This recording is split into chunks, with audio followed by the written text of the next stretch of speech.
हरे हरे। अथ श्रीमद्भागवत महापुराण दशम स्कंध द्वादशो अध्याय अघासुर का उद्धार। श्री शुक उवाच क्वचिद् वनासाय मनो ददद व्रजात प्रातः समुत्थाय व्यसवत्सपानां प्रबोधयंग संगर्वेण चारुणा विनर्गतो वत्स पुरस्सरो हरिः। श्री सुखदेव जी कहते हैं कि परीक्षित, एक दिन नंद नंदन श्याम सुंदर वन में ही कलेवा करने के विचार से बड़े तड़के उठ गए और सींगी बाजे की मधुर मनोहर ध्वनि से अपने स्वाति ग्वाल वालों को मन की बात जनाते हुए उन्हें जगाया और बछड़ों को आगे करके वे व्रज मंडल से निकल पड़े। श्री कृष्ण के साथ ही उनके प्रेमी सहस्त्रों ग्वाल वाल सुंदर सींके बैंत सींगी बांसुरी लेकर अपने अपने सहस्त्रों बछड़ों को आगे करके बड़ी प्रसन्नता से अपने अपने घरों से चले। उन्होंने श्री कृष्ण के अगणित बछड़ों में अपने अपने बछड़े मिला दिए और स्थान स्थान पर बालोचित खेल खेलते हुए विचरने लगे। यद्यपि सबके सब ग्वाल वाल कांच घुंघनी मणि सुवर्ण के गहने पहने हुए थे, फिर भी उन्होंने वृंदावन के लाल पीले हरे फलों से, नई नई कोपलों से, गुच्छों से, रंग बिरंगे फूलों और मोर पंखों से तथा गेरू आदि रंगीन धातुओं से अपने को सजा लिया। कोई किसी का छींका चुरा लेता तो कोई किसी की भेंट या बांसुरी। उन सब वस्तुओं के स्वामी को पता चलता तब उन्हें लेने वाला किसी दूसरे के पास फेंक देता, दूसरा तीसरे के, तीसरा चौथे के पास, फिर वो हंसते हुए उन्हें लौटा देते। यदि श्याम सुंदर वन की शोभा देखने के लिए कुछ आगे बढ़ जाते तो पहले मैं छूऊंगा, पहले मैं छूऊंगा, इस प्रकार आपस में होड़ लगाकर सब के सब उनकी ओर दौड़ पड़ते और उन्हें छू छू कर आनंद मग्न हो जाते। कोई बांसुरी बजा रहा है तो कोई सींगी ही फूंक रहा है, कोई कोई भौरों के साथ गुनगुना रहे हैं तो बहुत से कोयलों के स्वर में स्वर मिलाकर कुहू कुहू कर रहे हैं। एक तो कुछ ग्वाल वाल आकाश में उड़ते हुए पक्षियों की छाया के साथ दौड़ लगा रहे हैं तो दूसरी कुछ हंसों की चाल की नकल करते हुए उनके सुंदर गति से चल रहे हैं। कोई बगुले के पास उनके समान आंखें मूंद कर बैठ रहे हैं तो कोई मोरों को नाचते देख उन्हीं की तरह नच रहे हैं। कोई कोई बंदरों की पूंछ पकड़कर खींच रहे हैं तो कोई दूसरे उनके साथ इस पेड़ से उस पेड़ पर चढ़ रहे हैं। कोई कोई उनके साथ मुंह बना रहे हैं तो दूसरे उनके साथ एक डाल से दूसरी डाल पर छलांग मार रहे हैं। बहुत से ग्वाल वाल तो नदी के कछार में छपका खेल रहे हैं और उसमें फुदकते हुए मेंढकों के साथ स्वयं भी फुदक रहे हैं। कोई पानी में अपनी परछाई देखकर उनकी हंसी कर रहे हैं तो दूसरे अपने शब्द की प्रतिध्वनि को भी बुरा भला कह रहे हैं। हरे कृष्णा कृष्णा कृष्णा हरे हरे, हरे राम राम राम हरे हरे। भगवान श्री कृष्ण ज्ञानी संत जनों के लिए स्वयं ब्रह्मानंद के मूर्तिमान अनुभव हैं। दास्य भाव से युक्त भक्तों के लिए वे उनके आराध्य देव एवं परम ऐश्वर्यशाली परमेश्वर हैं और माया मोहित वेश्यानंदों के लिए वे केवल एक मनुष्य बालक हैं। उन्हीं भगवान के साथ वे महान पुण्यात्मा ग्वाल वाल तरह तरह के खेल खेल रहे हैं। बहुत जन्मों तक श्रम और कष्ट उठाकर जिन्होंने अपनी इंद्रियों और अंतःकरण को वश में कर लिया, उन योगियों के लिए भगवान श्री कृष्ण के चरण कमलों की रज है प्राप्य है। वही भगवान स्वयं जिन ब्रजवासी ग्वाल वालों की आंखों के सामने रहकर सदा खेल खेलते हैं, उनके सौभाग्य की महिमा इससे अधिक क्या कही जाए। परीक्षित, इसी समय अगासुर नाम का महान दैत्य आदम का उससे श्री कृष्ण और ग्वाल वालों की सुखमयी क्रीड़ा देखी न गई। उसके हृदय में जलन होने लगी। वह इतना भयंकर था कि अमृत पान करके अमर हुए देवता भी उससे अपने जीवन की रक्षा करने के लिए चिंतित रहा करते थे और इस बात की बाट देखते थे कि किसी प्रकार से इसकी मृत्यु का अवसर आ जाए। अगासुर पूतना और बकासुर का छोटा भाई तथा कंस का भेजा हुआ था। वह श्री कृष्ण श्री दामा आदि ग्वाल वालों को देखकर मनी मन सोचने लगा कि यही मेरे सगे भाई और बहन को मारने वाला है, इसलिए आज मैं इन ग्वाल वालों के साथ इसे मार डालूंगा। जब ये सब मरकर मेरे उन दोनों भाई बहनों की मृत तर्पण की तिलांजलि बन जाएंगे, तब ब्रजवासी अपने आप मरे जैसे हो जाएंगे। संतान ही प्राणियों के प्राण है, जब प्राण ही न रहेंगे तब शरीर कैसे रहेगा। इनकी मृत्यु से ब्रजवासी अपने आप मर जाएंगे। ऐसा निश्चय करके वह दुष्ट दैत्य अजर का रूप धारण कर मार्ग में लेट गया। उसका वह अजगर शरीर 1 योजन लंबे पर्वत के समान विशाल एवं मोटा था। वह बहुत ही अद्भुत था। उसकी नियत सब बालकों को निगल जाने की थी, इसलिए अपनी गुफा के समान अपना बहुत बड़ा मुंह फाड़ रखा था। उसका नीचे का होठ पृथ्वी से, ऊपर का होठ बादलों से लग रहा था। उसके जबड़े कंदराओं के समान थे, दाढ़ें पर्वत के शिखर सी जान पड़ती थी। मुंह के भीतर घोर अंधकार था। जीभ एक चौड़ी लाल सड़क सी दिखाई देती थी। सांस आंधी के समान थी तथा आंखें दावानल के समान दहक रही थी। अगासुर का ऐसा रूप देखकर बालकों ने समझा भी यह भी वृंदावन की कोई शोभा है। वे कौतुक बस खेल खेल में उत्प्रेक्षा करने लगे, मानो अजगर का खुला हुआ मुंह है। कोई कहता, मित्रों भला बताओ, यह जो हमारे सामने कोई जीव सा बैठा है, यह हमें निगलने के लिए खुले हुए किसी अजगर के मुंह जैसा नहीं है क्या? दूसरे ने कहा कि सचमुच सूर्य की किरणें पड़ने से ये जो बादल लाल लाल हो गए हैं, वे ऐसे मालूम होते हैं मानो ठीक ठीक इसका ऊपरी होठ ही हो, और उन्हीं बादलों की परछाई से यह जो नीचे की भूमि कुछ लाल लाल सी दिख रही है, वही इसका नीचे का होठ जान पड़ता है। तब तीसरे ग्वालवाल ने कहा, हाँ सच तो है, देखो तो सही, क्या ये दाईं और बाईं ओर की गिरी कंदराएं अजगर के जबड़ों की होठ नहीं करती? ये ऊंची ऊंची शिखर पक्तियां तो साफ साफ इसकी दाढ़ें मालूम पड़ती हैं।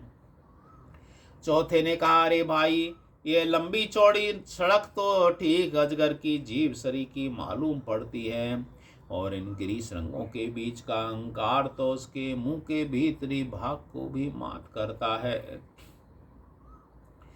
किसी दूसरे ग्वालवाल ने कहा, देखो देखो, ऐसा जान पड़ता है कि कहीं इधर जंगल में आग लगी है, इसी से यह गर्म और तीखी हवा आ रही है, परंतु अजगर की सांस के साथ इसका क्या ही मेल बैठ गया, और उसी आग से जले हुए प्राणियों की दुर्गंध ऐसी जान पड़ती है मानो अजगर के पेट से मरे हुए जीवों के मांस की दुर्गंध हो।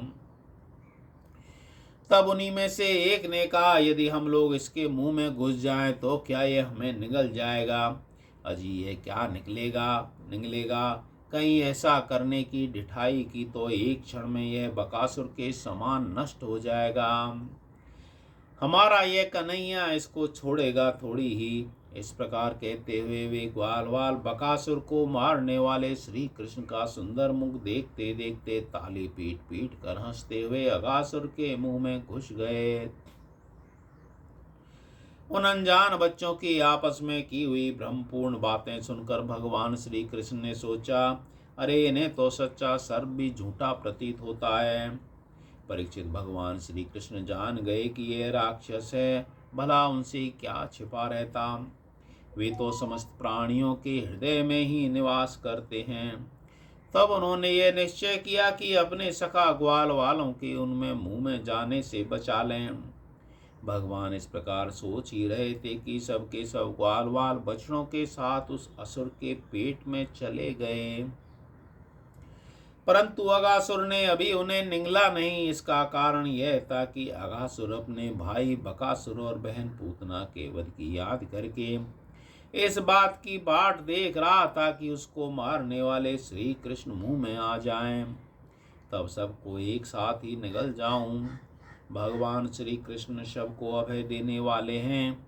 जब उन्होंने देखा ये बेचारे ग्वाल बाल, जिनका एकमात्र रक्षक मैं ही हूं, मेरे हाथ से निकल गए और जैसे कोई तिनका उड़कर आग में गिर पड़े, वैसे ही अपने आप मृत्यु रूप अघासुर की जठराग्नि के ग्रास बन गए।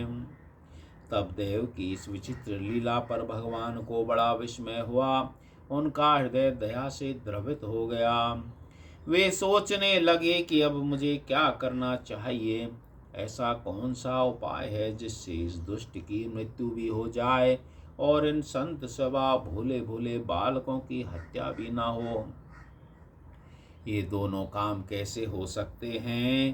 परीक्षित, भगवान श्री कृष्ण भूत भविष्य वर्तमान सबको प्रत्यक्ष देखते रहते हैं। उनके लिए यह उपाय जानना कोई कठिन न था। वे अपने कर्तव्य निश्चय करके स्वयं उसके मुंह में घुस गए। उस समय बादलों में छिपे हुए देवता भय बस हाय हाय पुकार उठे और अघासुर के हितैषी कंस आदि राक्षस हर्ष प्रकट करने लगे। अघासुर बछड़ों और ग्वाल वालों के सहित भगवान श्री कृष्ण को अपने दाढ़ों से चबा चबा कर चूर कर डालना चाहता था, परंतु उस समय अविनाशी श्री कृष्ण ने देवताओं की हाय हाय सुनकर उसके गले में अपने शरीर को बड़ी फुर्ती से बढ़ा लिया। इसके बाद भगवान ने अपने शरीर को इतना बड़ा कर दिया कि उसका गला ही रुंध गया, आंखें उलट गईं। वह व्याकुल होकर बहुत छटपटाने लगा, सांस रुककर सारे शरीर में भर गई। अंत में उसका प्राण ब्रह्म रग्न फोड़कर निकल गए। इसी मार्ग से प्राणों के साथ उसकी सारी इंद्रियां भी शरीर से बाहर हो गई। उसी समय भगवान मुकुंद ने अपनी अमृतमयी दृष्टि से मरे हुए बछड़ों और ग्वाल वालों को जला दिया और इन सबको साथ लेकर वे अघासुर के मुंह से बाहर निकल आए। उस अजगर के स्थूल शरीर से एक अत्यंत अद्भुत महान ज्योति निकली। उस समय उस ज्योति के प्रकाश से दसों दिशाएं प्रज्वलित हो गई। वह थोड़ी देर तक तो आकाश में स्थित होकर भगवान के निकलने की प्रतीक्षा करती रही। जब वे बाहर निकल आए तब वह सब देवताओं के देखते देखते उन्हीं में समा गई। उस समय देवताओं ने फूल बरसा कर, अप्सराओं ने नाचकर, गंधर्वों ने गाकर और विद्याधरों ने बाजे बजाकर, ब्राह्मणों ने स्तुति पाठ कर और पार्षदों ने जय जयकार के नारे लगाकर बड़े आनंद से श्री कृष्ण का अभिनंदन किया, क्योंकि भगवान श्री कृष्ण ने अघासुर को मारकर उनका बहुत बड़ा काम किया था। उन अद्भुत स्थितियों, सुंदर बाजों, मंगलमय गीतों, जय जयकार और आनंदोत्सवों की मंगल ध्वनि ब्रह्मलोक के पास पहुंच गई। जब ब्रह्मा जी ने वह ध्वनि सुनी तब वे बहुत ही शीघ्र अपने वाहन पर चढ़कर वहां आए। श्री भगवान की यह महिमा देखकर आश्चर्यचकित हो गए। परीक्षित, जब वृंदावन में अजगर का वह चाम सूख गया तब वह ब्रजवासियों के लिए बहुत दिनों तक खेलने की अद्भुत गुफा सी बना रहा। यह जो भगवान ने अपने ग्वाल वालों को मृत्यु के मुख से बचाया था, अघासुर को मोक्ष दान दिया था, वह लीला भगवान ने अपनी कुमार अवस्था अथवा 5वें वर्ष में ही की थी। ग्वाल वालों ने उसी समय देखा भी था, परंतु पौगंड अवस्था अथवा 6ठे वर्ष में अत्यंत आश्चर्यचकित होकर ब्रज में उसका वर्णन किया। अघासुर मूर्तिमान अग पापी था। भगवान के स्पर्श मात्र से उसके सारे पाप धुल गए और उसे उस सारूप मुक्ति की प्राप्ति हुई जो पापियों को कभी नहीं मिल सकती। परंतु यह कोई आश्चर्य की बात नहीं है, क्योंकि मनुष्य बालक किसी लीला रचने वाले वे ही पुरुष परम पुरुष परमात्मा हैं, जो व्यक्त अव्यक्त और कार्य कारण रूप समस्त जगत के एकमात्र विधाता हैं। भगवान श्री कृष्ण के किसी एक अंग की भाव निर्मित प्रतिमा यदि ध्यान के द्वारा एक बार भी हृदय में बैठा ली जाए तो वह सालोक्य सामीप्य आदि गति का दान करती है, और जो भगवान के बड़े बड़े भक्तों को मिलती है। भगवान आत्मानंद के नित्य साक्षात्कार स्वरूप हैं, माया उनके पास तक नहीं फटक पाती। वे ही स्वयं अघासुर के शरीर में प्रवेश कर गए। क्या अब भी उनकी सदगति के विषय में कोई संदेह है? सूत जी कहते हैं कि सौनकादि ऋषियों, यदुवंश शिरोमणि भगवान श्री कृष्ण ने राजा परीक्षित को जीवन दान दिया था। उन्होंने जब अपने रक्षक और जीवन सर्वस्व का यह विचित्र चरित्र सुना, तब उन्होंने फिर सुखदेव जी महाराज से उन्हीं के पवित्र लीला के संबंध में प्रश्न किया। इसका कारण यह था कि भगवान के अमृतमयी लीला ने परीक्षित के चित्त को अपने वश में कर रखा था। राजा परीक्षित ने पूछा, भगवान, आपने कहा कि ग्वाल वालों ने भगवान की हुई 5वें वर्ष की लीला व्रज में 6ठे वर्ष में जाकर कही। अब इस विषय में आप कृपा करके यह बतलाइए कि एक समय की लीला दूसरे समय में वर्तमान कालीन कैसे हो सकती है। महायोगी गुरुदेव, मुझे इस आश्चर्यपूर्ण रहस्य को जानने के लिए बड़ा कौतूहल हो रहा है। आप कृपा करके बतलाइए। अवश्य इसमें भगवान श्री कृष्ण के विजित घटनाओं को घटित करने वाली माया का कुछ न कुछ काम होगा, क्योंकि और किसी प्रकार ऐसा नहीं हो सकता।